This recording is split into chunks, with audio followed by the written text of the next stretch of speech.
सांगमाने कौन आपण केबे भाबिछंती कि सबु डेबिट कार्ड फ्रंट साइड रे जो 16 डिजिट कोड लेखा जाई थाए ता असल कौन डिनोट करे।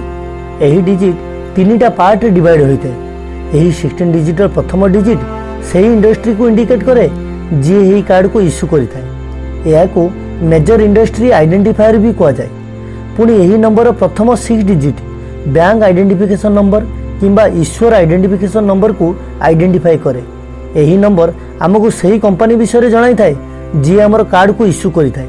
भारत में प्रत्येक बैंक पाखरे अलग अलग इश्यूर आइडेंटिफिकेशन नंबर रही है। पुणी यहाँ पर 9 digit card holder unique account number रही है जहाँकि निजर बैंक अकाउंट नंबर लिंक होता है।